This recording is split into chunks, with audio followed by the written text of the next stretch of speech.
अरे बच्चों, स्वागत है आप लोग का हमारे चैनल एसजी ड्रीम स्टडी पे। बच्चों, आज हम आपको सॉल्व कराएंगे कक्षा 10वीं हिंदी का एक वायरल पेपर।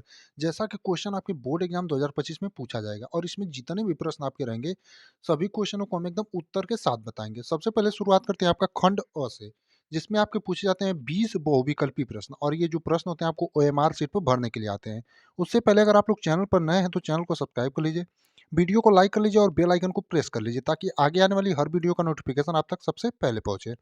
अब आइए देखते हैं आपका खंड अ में जो आपके बहुविकल्पी प्रश्न पूछे जाते हैं पहले, जिसको ओएमआर सीट पे बनना रहता है और 20 नंबर के होते हैं। तो इसमें पहला प्रश्न है, प्रताप नारायण मिश्र लेखक हैं, यानी पंडित प्रताप नारायण मिश्र जो है किसके लेखक हैं? द्विवेदी युग के, भारतेंदु युग के, शुक्ल युग के या फिर शुक्लोत्तर युग के? तो आपके जो प्रताप नारायण मिश्र हैं वो किस युग के लेखक हैं? तो आपका भारतेंदु युग, यानी कि ऑप्शन नंबर बी जो दिया आपका एकदम सही होगा। अगला यानी दूसरा प्रश्न है कि गुनाहों का देवता रचना की विधा है, यानी जो गुनाहों का देवता है वो किस विधा की रचना है? तो आपका जो गुनाहों की देवता है वो किस विधा की रचना है? कहानी, उपन्यास, नाटक या फिर एकांकी? तो आपका गुनाहों का जो देवता है वो किस विधा की रचना है? तो आपका उपन्यास है, यानी कि ऑप्शन नंबर बी जो है आपका एकदम सही होगा। अगला यानी तीसरा प्रश्न है कि हंस पत्रिका के संपादक थे, यानी जो हंस पत्रिका है उसके संपादक आपके कौन थे? मुंशी प्रेमचंद, जयशंकर प्रसाद, सूर्यकांत त्रिपाठी निराला या फिर महादेवी वर्मा? तो जो आपका हंस पत्रिका है उसके संपादक कौन थे? तो मुंशी प्रेमचंद, यानी कि ऑप्शन नंबर ए जो आपका दिया है एकदम सही होगा। प्यारे बच्चों, अगर आप इस पूरे पेपर को सॉल्व कर लेते हैं तो आप एकदम बढ़िया से जान जाएंगे कि आपके बोर्ड एग्जाम 2025 में किस प्रकार के क्वेश्चन पूछे जाएंगे।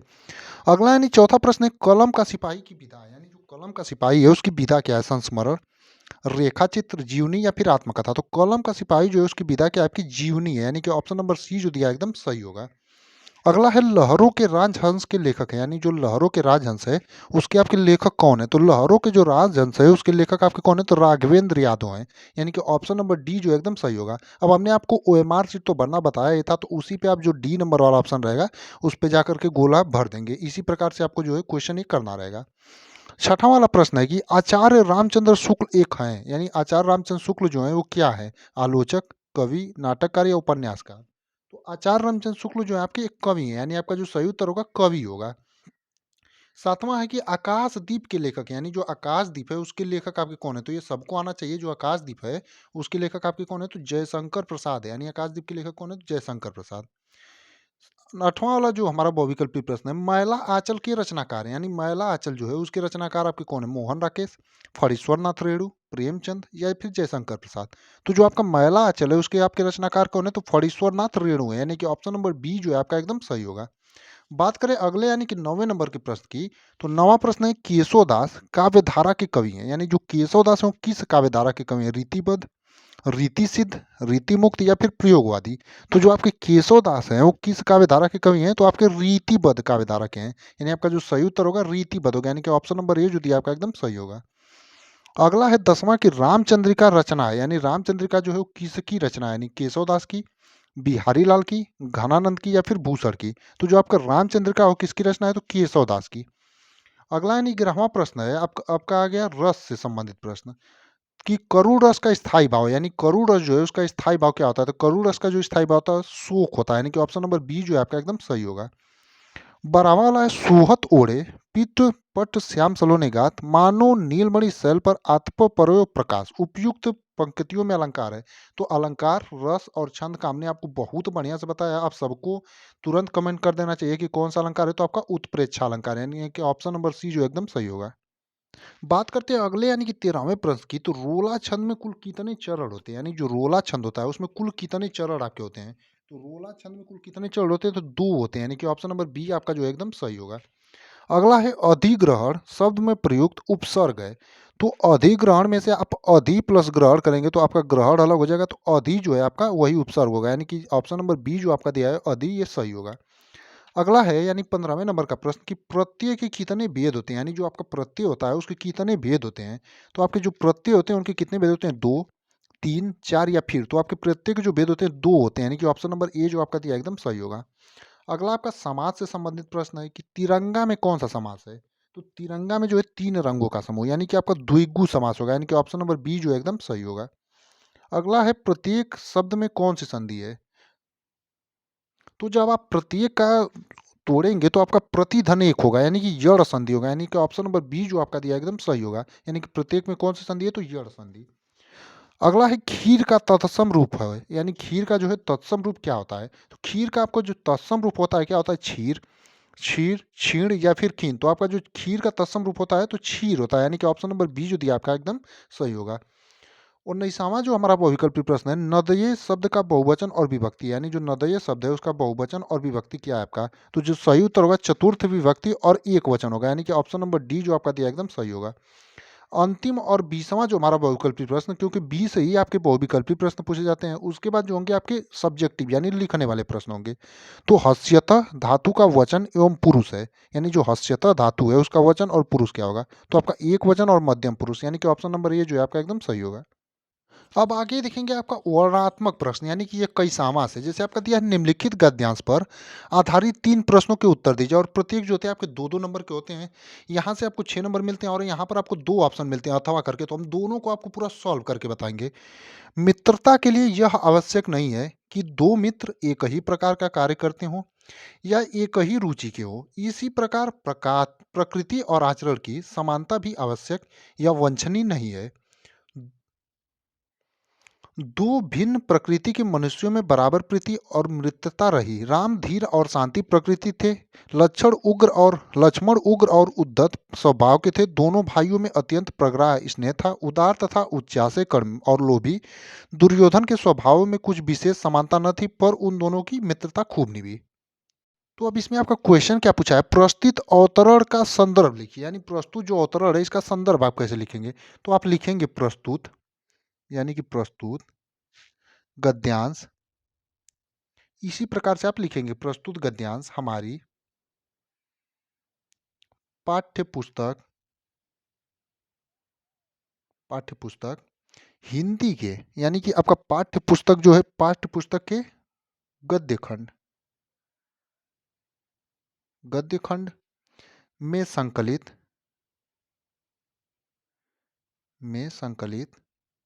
आपका कहाँ से ली गई है? में संकलित पाठ मित्रता जो है आपका पाठ मित्रता से उद्धृत है। अब आपको ये पता चल गया कि इसका जो है आप इसी प्रकार से जो है क्या लिखेंगे? इसका संदर्भ लिखेंगे, यानी कि आपका जो प्रस्तुत गद्यांश हमारी पाठ्य पुस्तक के गद्य खंड में संकलित पाठ मित्रता से उद्धृत है। और इसके जो आपके लेखक कौन है? तो इसके लेखक कौन है? इसके लेखक आचार्य रामचंद्र शुक्ल हैं, यानी इसके लेखक आचार्य रामचंद्र शुक्ल हैं। अब इसी प्रकार से जो है आपका 2 नंबर मिल जाएगा, यानी कि आपको जो पूछेगा प्रस्तुत अवतरण का संदर्भ लिखिए, तो आप इसी प्रकार जो है संदर्भ लिखेंगे इसका। अब देखेंगे रेखांकित अंश की व्याख्या कीजिए। तो अब रेखांकित अंश की व्याख्या इतने में लिख कर बताना तो मुश्किल है, तो हम इसका जो है आपको अर्थ बता देते हैं, यानी जो आपका रेखांकित अंश है उसका आपको अर्थ बता देते हैं कि इसकी व्याख्या क्या होगी। तो देखेंगे आपका जो रेखांकित अंश है उसकी व्याख्या जो है, जैसे आपका रेखांकित अंश दिया, मित्रता के लिए आवश्यक नहीं है कि 2 मित्र एक ही प्रकार का कार्य करते हों या एक ही रुचि के हों। यानी कि इसका जब व्याख्या करेंगे तो आप बोलेंगे कि शुक्ल जी के अनुसार ये बताइए, शुक्ल जी ने ये कहा है कि 2 मित्र जो होते हैं एक ही प्रकार का कार्य करते हों ये आवश्यक नहीं है, यानी कि दोनों एक ही रुचि के हों ये भी आवश्यक नहीं है, और एक ही प्रकार के कार्य करते हों। तो इससे मतलब नहीं है कि 2 लोग एक ही प्रकार के हों तभी मित्रता होगी। इसी प्रकार प्रकृति और आचरण की समानता भी आवश्यक या वांछनीय है। यानी कि इसी प्रकार उनकी जो प्रकृति है, यानी कि उनका नेचर कैसा है, ये सब जो चीज़ें हैं वो अवांछनीय है। यानी कि शुक्ल जी के अनुसार जो है आपका 2 मित्र एक ही प्रकार के हों ये चीज़ें ज़रूरी नहीं है मित्रता होने के लिए। तो इसी प्रकार से जो है आप इसका रेखांकित अंश की व्याख्या करेंगे। अगला जैसे क्वेश्चन है, राम और लक्ष्मण के स्वभाव में क्या अंतर है? तो राम और लक्ष्मण के स्वभाव में आप देखेंगे कि राम धीर और शांत प्रकृति के थे। लक्ष्मण उग्र और उद्धत स्वभाव के थे। दोनों भाइयों में अत्यंत प्रगाढ़ स्नेह था, यानी कि राम यहाँ से यहाँ तक जो होगा आपका इसका आंसर हो जाएगा। यहाँ से यहाँ तक। अब देखेंगे अपना अगला, यानी कि दूसरा जो हमारा अथवा करके ऊपर वाला आता है तो आप ऊपर वाला करिए, या फिर आपको 2 इसमें ऑप्शन मिलते हैं। तो दूसरा वाला देखेंगे कि आपका दूसरा वाला जो गद्यांश है वो क्या पूछा है? तो दूसरा वाला जो गद्यांश से पूछा, अहिंसा का दूसरा नाम या दूसरा रूप त्याग है, और हिंसा का दूसरा रूप या दूसरा नाम स्वार्थ है, जो प्रायः भोग के रूप में हमारे सामने आता है। पर हमारी सभ्यता ने तो भोग भी त्याग से निकाला है और भोग भी त्याग में ही पाया जाता है। श्रुति कहती है तेन त्यकेन बुझ्यता। इसी के द्वारा हम व्यक्ति व्यक्ति के बीच का विरोध, व्यक्ति और समाज के बीच का विरोध, समाज और समाज के बीच का विरोध, देश और देश के बीच का विरोध को मिटाना चाहते हैं। हमारी सारी नैतिक चेतना इसी तत्व से ओतप्रोत है। अब इसका देखेंगे प्रस्तुत गद्यांश का शीर्षक लिखिए। यानी जो प्रस्तुत गद्यांश है इसका आपको शीर्षक लिखने के लिए बोल रहा है। तो प्रस्तुत गद्यांश का आपका शीर्षक है यानी कि भारतीय संस्कृति से ली गई, यानी कि इसका जो शीर्षक होगा आपका क्या होगा, भारतीय संस्कृति होगा। यानी कि ये किस शीर्षक से ली गई है, तो आपका भारतीय संस्कृति से ली गई है। अब बोला है रेखांकित अंशों की व्याख्या कीजिए, यानी जो रेखांकित अंश आपका है उसकी व्याख्या करने के लिए बोल रहा है। तो आपका रेखांकित अंश कहाँ से है, तीन त्यकेन बुझ्यता। इसी के द्वारा हम व्यक्ति व्यक्ति के बीच का विरोध, व्यक्ति और समाज के बीच का विरोध, समाज और समाज के बीच का विरोध, देश और देश के बीच का विरोध मिटाना चाहते हैं। यानी कि जो आपका रेखांकित अंश है उसकी व्याख्या आपकी क्या होगी, तो रेखांकित अंश जो है उसकी व्याख्या होगी, यानी कि जो राजेंद्र प्रसाद है आपके, इसके जो लेखक हैं आपके राजेंद्र प्रसाद, वो कहना चाहते हैं भारतीय दर्शन के अनुसार भोग की उत्पत्ति कहाँ से हुई है, त्याग से हुई है, और त्याग भी भोग में ही पाया जाता है। उपनिषद में कहा गया है कि संसार का भोग त्याग की भावना से करो। यहाँ त्याग से ही भोग माना गया है। भोग के लिए एक व्यक्ति दूसरे व्यक्ति से झगड़ा करता है, लड़ता है और समाज में उसका विरोध करता है। भोग के कारण ही एक समाज का दूसरे समाज से अथवा एक देश का दूसरे देश से संघर्ष होता है। अतः इस समस्त विरोधों की पूरी तरह नष्ट करने के लिए त्याग की भावना को उत्पन्न करना अनिवार्य है। त्याग की भावना मन में आते ही चित्त में अपार सुख अथवा शांति का अनुभव होने लगता है। इस प्रकार त्याग अथवा अहिंसा भारतीय संस्कृति का वह तत्व है जो संसार में व्याप्त समस्त व्यक्तिगत, सामाजिक, राजनैतिक, देश विदेशगत विरोध को समाप्त कर सकता है। तो यही जो है आपका रेखांकित अंश की व्याख्या करने के लिए बोलेगा, तो आपको लिखना इसी प्रकार से रहेगा। अगला है हमारे नैतिक सिद्धांतों में किस चीज़ को प्रमुख स्थान दिया गया है। यानी कि हमारे नैतिक जो सिद्धांत है उसमें किस चीज़ को जो है प्रमुख सिद्धांत दिया गया है, ये क्वेश्चन आपसे पूछा है। तो हमारे नैतिक सिद्धांतों में किस चीज़ को प्रमुख स्थान दिया गया, तो आपको अहिंसा को, यानी आपका जो सही उत्तर इसमें होगा अहिंसा होगा। तो हम लिखेंगे कैसे, हमारे नैतिक सिद्धांतों में अहिंसा को प्रमुख स्थान दिया गया, यानी किसके जगह जगह पर अहिंसा लगा देंगे तो ये आपका पूरा आंसर हो जाएगा। अब जो है आपका गद्यांश वाला सेक्शन खत्म हो गया। आप देखेंगे आपका पद्यांश पर आधारित प्रश्न। जैसे पद्यांश पर आपका आधारित प्रश्न है पहला, को अतुलनीय जिसके प्रताप का साक्षी है प्रत्यक्ष दिवाकर, घूम घूम कर देख चुका है जिनकी निर्मल कृति निशाकर, देख चुके हैं जिनका वैभव यह नभ के अनंत तारागण, अगणित बार सुन चुका है नभ जिनका विजय घोष रण गर्जन। अब उपयुक्त पद्यांश का संदर्भ लिखिए, यानी ये जो पद्यांश है आपका इसका संदर्भ लिखना है। तो जो आपका उपयुक्त पद्यांश है इसका संदर्भ जब लिखेंगे तो कैसे लिखेंगे, तो इसका जब संदर्भ लिखेंगे आप लिखेंगे प्रस्तुत पद्य हमारी पाठ्य पुस्तक के। तो आपका जो है उपयुक्त पद्यांश का संदर्भ लिखिए तो कैसे लिखेंगे, प्रस्तुत पद्य हमारी पाठ्य पुस्तक में पद्य खंड से संकलित स्वदेश प्रेम पाठ से ली गई है। इसके कवि रामनरेश त्रिपाठी हैं। यानी कि आपका जो प्रस्तुत पद्य है हमारी पाठ्य पुस्तक के पद्य खंड में संकलित स्वदेश प्रेम पाठ से ली गई है और इसके कवि कौन है, रामनरेश त्रिपाठी हैं। अब बोला है रेखांकित अंश की व्याख्या कीजिए, यानी देख चुके हैं जिनका वैभव ये नभ के अनंत तारागण, अगणित बार सुन चुका है नभ जिनका विजय घोष रणगंजर। अब इसमें जो आप देखेंगे इन पंक्तियों में जो है आपका कवि कहता है कि जो हमारे ये ही वो पूर्व पूर्व पुरुष थे जिनका धवल और स्वच्छ कीर्ति को यंत्र तंत्र सर्वत्र घूम घूम कर चंद्रमा भी देख चुका है। हमारे पूर्वज ऐसे थे जिनके ऐश्वर्य को तारों का अनंत समूह बहुत पहले देख चुका था। ऐसे थे हमारे पूर्वज जिनके विजय घोषों और युद्ध गर्जनाओं को आकर अनगिनत बार सुन चुका है। अर्थात हमारे पवित्र चरित्र पूर्वजों का प्रताप, वैभव, युद्ध कौशल आदि सब कुछ अद्भुत और अभूतपूर्व था। यानी जो आपका रेखांकित अंश है उसकी व्याख्या हो जाएगी। अब पूछा है उपयुक्त पंक्तियों में रस कौन सा है, तो आप देखेंगे युद्ध की बात हो रही है तो कौन सा रस होगा, वीर रस होगा। तो आप लिख लेंगे वीर रस। अब अगला यानी दूसरा जो हमारा है पद्यांश वाला कि उधव मोहि ब्रज बिसरत नाही, वृंदावन गोकुल वन उपवन सघन कुंज की छाई, प्रात समय माता जसुमती अरु नंद देखी सुख पावत, माखन रोटी दह्यो सजायो अति हित न साथ खवावत, गोपी ग्वाल बाल संग खेलत सब दिन हसत सिरात, सूरदास धन धनी व्रजवासी जिनसो हित जदुतात। अब इसका देखेंगे आपका पहला पूछा उपयुक्त पद्यांश का संदर्भ लिखिए, यानी जो आपका पद्यांश है इसका संदर्भ लिखिए। तो ये आपका संदर्भ अब आप लोग लिख लीजिएगा, हम बता देते हैं कैसे लिखेंगे। प्रस्तुत पद्य हमारी पाठ्य पुस्तक से पद पद्य खंड में संकलित पद नामक पाठ से ली गई है और इसके कवि आपके कौन है, सूरदास हैं। यानी कि आपका पद नामक जो है पद्यांश से पाठ से ली गई है और इसके कवि आपके कौन है, सूरदास हैं। अब पूछा रेखांकित अंश की व्याख्या कीजिए, यानी जो आपका रेखांकित अंश है इसकी व्याख्या करने के लिए बोल रहा है। तो इसमें जो है क्या कहते हैं, श्री कृष्ण कहते हैं कि हे उद्धव, यानी हे उद्धव मैं अनेक प्रकार से ब्रज को भुलाने का प्रयास करता हूँ किंतु भूल नहीं पाता। वृंदावन और गोकुल के वन उपवन तथा कुंजों की घनी छांव भी मुझसे भुलाए नहीं भुलाती। प्रातः काल जो है, तो यही जो होगा आपका रेखांकित अंश की व्याख्या होगा। अब इसमें पूछा उपयुक्त पंक्तियों में किस समय का वर्णन किया गया है, यानी जो आपकी उपयुक्त पंक्ति है इसमें किस समय का वर्णन किया गया है।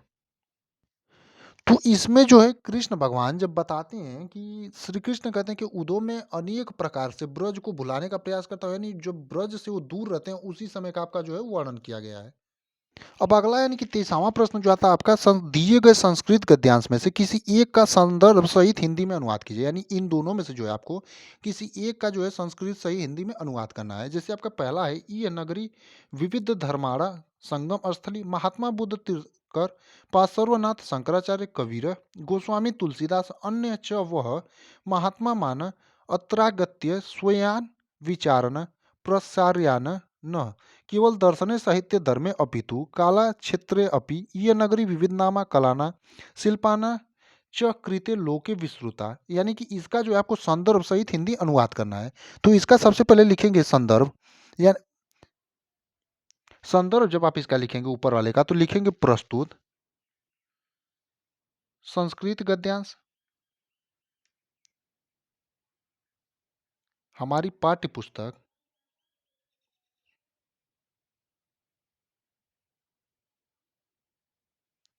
के आपका संस्कृत खंड में संकलित वाराणसी नामक पाठ से अवतरित है, यानी वाराणसी नामक पाठ से क्या आपका अवतरित है, पाठ से अवतरित है। आप आगे आप लिख लेंगे इसी प्रकार से जो है आप इसका संदर्भ लिखेंगे। अब इसका देखेंगे हिंदी अनुवाद, तो इसका हिंदी अनुवाद होगा वाराणसी अत्यधिक विख्यात प्राचीन नगरी है। यह स्वच्छ जल की तरंगों वाली गंगा के किनारे स्थित है।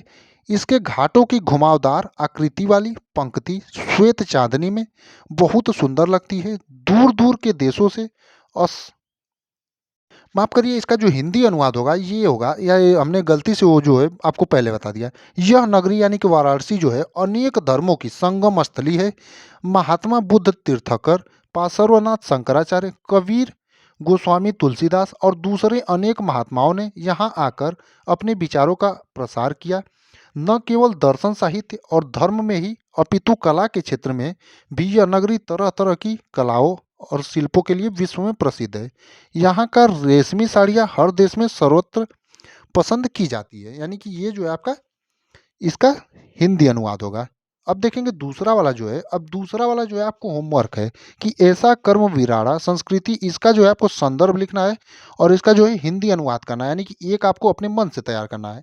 अब इसमें पद्यांश वाले में भी है जो एक ही आपको बताएंगे और एक जो है आपको अपने मन से तैयार करना है। जैसे दिए गए संस्कृत पद्यांश में से किसी एक का संदर्भ सहित हिंदी में अनुवाद कीजिए। जैसे पहला वाला आपका दिया है तो इसका देखेंगे। जैसे आपका पहला है किस्विद गुरुतर भूमे किचित्व दुतर च खाता। अब इसका जो है संदर्भ सहित हिंदी अनुवाद करना है। तो इसका जब संदर्भ लिखेंगे तो आप कैसे लिखेंगे, प्रस्तुत श्लोक हमारी पाठ्य पुस्तक के संस्कृत खंड जीवन सूत्राड़ी नामक पाठ से अवतरित है, नामक पाठ से अवतरित है। अब इसका जो है आप इसी प्रकार से जो है आप इसका संदर्भ लिखेंगे। अब इस अब इसका जब हिंदी अनुवाद देखेंगे यक्ष भूमि से भी, यानी यक्ष जो है भूमि से भी भारी क्या है, आकाश से भी ऊंचा क्या है, वायु वायु से भी शीघ्रगामी क्या है, तिनको से भी आपका जो है अधिक असंख्य क्या है, युधिष्ठिर गौरव में माता भूमि से भी भारी है, पिता आकाश से भी ऊंचा है, मन वायु से भी शीघ्रगामी है, चिंता तिनको से भी अधिक दुर्बल बनाने वाली है। तो यही जो है आपका हिंदी अनुवाद होगा। बाकी दूसरे वाले बाकी दूसरे वाले को जो है अपने आप से करना है। अब अगला देखेंगे आप अपने पठित खंड काव्य के आधार पर निम्नलिखित प्रश्नों में से किसी एक का उत्तर दीजिए। अब ये जो है आपका जिले अनुसार होता है, तो आप जिस जिले से होंगे इसको आप लोग अपने मन से पढ़िएगा। जैसे मुक्ति दूत खंड काव्य आपका हो गया, इसमें आपका नायक महात्मा गांधी की चारित्रिक विशेषताएं लिखिए पूछता है, या फिर मुक्ति दूत खंड काव्य के चतुर्थ संघ की कथा वस्तु लिखिए। अब आप लोग देख लीजिएगा कि आप किस जिले से हैं और क्या पूछता है। जैसे ज्योति जवाहर खंड काव्य आपका हो गया, एक आपका मेवाड़ मुकुट हो गया। अगला है आपका अग्र पूजा, जय सुभाष, मातृभूमि, कर्ण खंड काव्य, करमवीर भरत, तुमुल खंड काव्य। तो यही जो आपके हैं खंड काव्य। अब इसमें जो है आपका, आप जिस जिले से बिलोंग करते हैं उस जिले, सभी जिलों का जो होता है अलग अलग होता है, तो आप अपने जिले के अनुसार जो है तैयार कर लीजिएगा। 26वां में जो पूछा जाता है आपका एक का जीवन परिचय, यानी लेखकों में से किसी एक का जीवन परिचय देते हुए उनकी प्रमुख रचनाओं का उल्लेख कीजिए। तो इसमें आपको आचार्य रामचंद्र शुक्ल, डॉक्टर राजेंद्र प्रसाद और जयशंकर प्रसाद, तीनों का एकदम बढ़िया से तैयार कर लेना है, क्योंकि ये जो है आपका तीनों का हमेशा पूछा जाता है। यहाँ से आपको 5 नंबर मिलते हैं। उसके बाद अगला जो पूछेगा आपको, दिए गए कवियों में से किसी एक का जीवन परिचय देते हुए उनकी प्रमुख रचनाओं का उल्लेख कीजिए। जैसे गोस्वामी तुलसीदास, सुमित्रानंद पंत और महाकवि सूरदास। तो इन तीनों लोगों का भी आप लोगों को याद कर लेना है। अगला जो है आपका, अपनी पाठ्य पुस्तक में से कंठस्थ कोई एक श्लोक लिखिए जो इस प्रश्न पत्र में ना आया हो। यानी कि अपनी पाठ्य पुस्तक से आपको कोई एक श्लोक लिखना रहेगा जो आपके पेपर में ना आया हो, यानी कि ऐसा श्लोक लिखना रहेगा आपको जो पेपर में ना आया हो। तो आप लोग 3 श्लोक याद कर लेंगे, तो आपका 2 जो है वो नहीं, 2 पूछा रहता है तो एक कोई आपका मिल जाएगा। अब इससे आ गया था 28वां, निम्नलिखित में से किन्हीं 2 प्रश्नों के उत्तर दीजिए संस्कृत में। यानी कि संस्कृत से आपको 4 प्रश्न पूछते हैं। जैसे आपका वीर केन पूजिते, तो ये आपका वीर जो होता है वीरेण पूजिते होता है। तो इसी प्रकार से आपको 4 प्रश्न मिले रहते हैं, जिसमें से 2 करना रहता है और 4 नंबर के होते हैं। अगला और अंतिम जो आपका 29वें नंबर पर होता है, इसमें एक विषय पर निबंध लिखिए और ये आपका सबसे ज़्यादा वेटेज रखता है 9 नंबर का। तो आपका इसमें जो जो भी आपके टॉपिक हैं इन पाँचों को तैयार कर लीजिए। जैसे भारत में आतंकवाद, कारण और निवारण, जनसंख्या वृद्धि के कारण लाभ और हानि, बेरोजगारी की समस्या, विज्ञान के चमत्कार और मेरे प्रिय कवि। तो आप इन पांचों टॉपिकों पर जो है निबंध तैयार कर लीजिएगा। बाकी आपका इसी प्रकार का जो पेपर है यूपी बोर्ड एग्जाम 2025 में 24 फरवरी को आपको पूछा जाएगा।